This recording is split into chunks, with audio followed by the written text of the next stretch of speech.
Agar shu ketishim bo'lsa, ikkinchi kasbim aniq kosmetologiya bo'ladi. Chunki borgan sari tajribam ortib, yuzimga eng zo'r kosmetologlar ishlatadigan uhuduviy naborlarni ketma-ketlikda ishlatishni o'rganib olman. Va sizlarga ham shuni o'rgatmoqchiman. Bugun ataylabdan makiyaj qilmasdan yurdim, lekin yuzimizni faqatgina makiyajdan so'ng emas, silarkada makiyaj qilmasak ham artishimiz kerak. Qaranglar, qizlar, yuzimdan qancha kir chiqdi. Qizlar, teringlarni chuqur tozalamoqchimisizlar? Unda bu penka aynan sizlar uchun. Undan tashqari yog' balansini nazorat qiladi.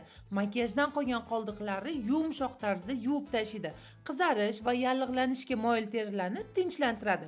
Ugridan qolgan dog'larni esa ketkizib beradi. Yog'li terilar uchun juda ham mos keladi. Bu penkani har kun ishlatsanglar bo'ladi. Bu penkani ishlatgandan so'ng yuzimda ozgina achishni his qildim, chunki poralarim tozalandi. Aytsam ishonmaysizlar, yuzim penkadan keyin qizivyotdi. Shu tonerni surganimdan keyin yuzimni shunaqa zo'r tinchlantirib qo'ydi. Yuzida ugrisi ko'p va sezgir terilar uchun ishlab chiqarilgan ekan bu toner. Albatta ishlatib ko'ringlar qizlar, effekti prosta bomba. Bu siviritka bo'lsa, ugridan keyin yuzda qolib ketgan har xil dog'lar yoki chandiqlarni ketkizib, yuzinglarni tekis bo'lishiga yordam beradi. Undan tashqari, quruq yoki yog'li yuzlarni balansini ham ushlab, bir tekisda saqlab beradi. Peshona, ko'zinglar atrofida yoki burninglarda poralar kengayib ketdimi, hadib siqurasizlarmi? Unda albatta shu krem ishlatib ko'ringlar. Ugrilarni yo'qotib beradi, yog'li yuzlarda yaltirashni kamaytiradi. Undan tashqari, yuzi g'adir-budur qizlarning yuzini tekislashda juda ham katta yordam beradi.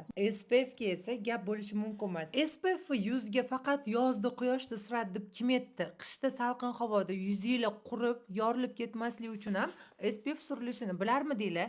Yuzimni qaranglar, qanaqa zo'r yaltirlayapti. Xuddi hozir kosmetologga $1000 tashlab chiqqanga o'xshayman.